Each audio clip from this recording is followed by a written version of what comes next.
25 март асосгузори сулҳу ваҳдати миллӣ пешвои миллат президенти ҷумҳурии Тоҷикистон муҳтарам Эмомалӣ Раҳмон дар ноҳияи Ҷалолиддини Балхӣ корхонаи сементбарории ҷамъияти дорои масъулияти маҳдуди Моҳир Сементро мавриди баҳрабардорӣ қарор доданд. Корхонаи мазкур ба истеҳсоли семент машғул буда, иқтидори солонаи он 600 000 тонна сементи хушсифат мебошад.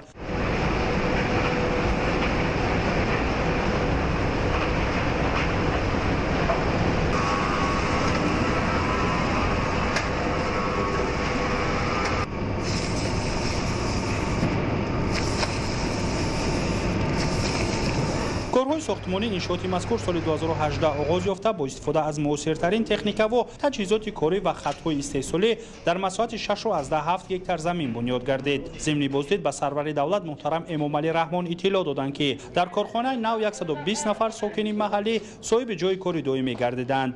ба кор оғоз намудани ҷамъияти дорои масъулияташ маҳдуди Моҳир Семент иқдоми ба маврид аст.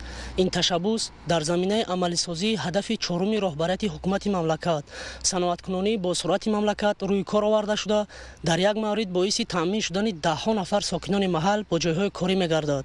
Дастгирии ёфтани сиёсати роҳбарияти ҳукумати кишвар дар мавриди бунёди чунин корхонаи истеҳсолӣ иқдоми саривақтӣ аст ва аз ин ташаббус мо сокинон, ки бо ҷойҳои корӣ таъмин гаштаем, аз роҳбарияти ҳукумати кишвар миннатдор ҳастем. дар коргоҳ айни замон ду нави семент М400 ва М500 бо дар назардошти талаботи стандартҳои байналмилалӣ истеҳсол карда мешавад. Зимни истеҳсол таваҷҷӯҳи аввалин дараҷа ба масъалаи сифати маҳсулоти ниҳоӣ зоҳир гардида, санҷиши он дар 4 марҳила анҷом дода мешавад.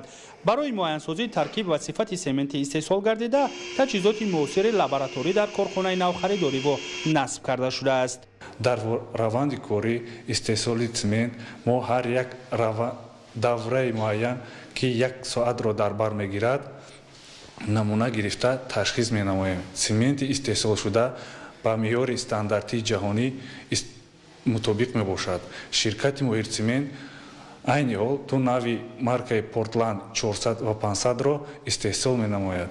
иттилоъ дода шуд, ки корхонаи мазкур аз лиҳози логистикӣ низ дар мавзеи мувофиқ ҷойгир буда, аз ин ҷо то ба сарҳад роҳ хеле наздик аст.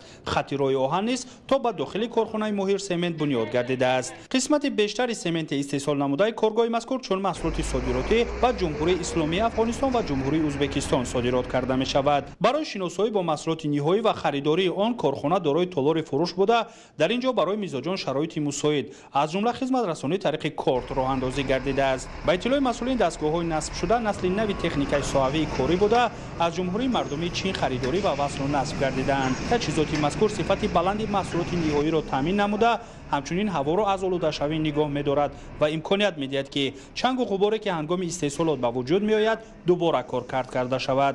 ифтитоҳи корхонаи сементбарории Моҳир Семент идомаи тадбирҳо дар роҳи расидан ба ҳадафи чоруми стратегӣ саноаткунонӣ бо суръати мамлакат буда, феълан ин коргоҳ аз азимтарин корхонаҳои саноатӣ дар ҳудуди Ҷалолиддини Балхӣ вилояти Хатлон ба шумор меравад.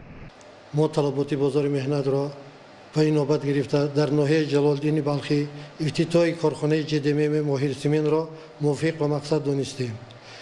дида мешавад, ки мардуми кишвар барои анҷоми корҳои сохтмонӣ дар дилхоҳ иншоотҳо ба семент ниёз доранд. агар аз як паҳлу дар корхонаи мо чандин нафар ба ҷои кори доимӣ таъмин мегардад, аз дигар самт бо нархи нисбатан дастрастар пешкаши мардум хоҳем кард. рости мо бо пуштибонӣ аз таъкидҳои ҳамешагии роҳбари ғамхорамон бунёди чунин корхонаи саноатиро мувофиқ ба ҳадафҳои худ донистем.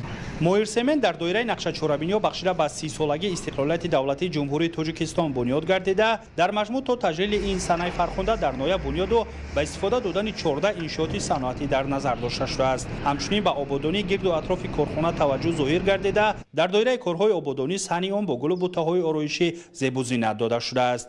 зимни боздид президенти ҷумҳурии Тоҷикистон муҳтарам Эмомалӣ Раҳмон ба масъулин дастур доданд, ки барои рақобатпазирии маҳсулот назорати сифатро ҳамаҷониба роҳандозӣ намуда, истеҳсолу содироти онро марҳила ба марҳила афзоиш диҳанд.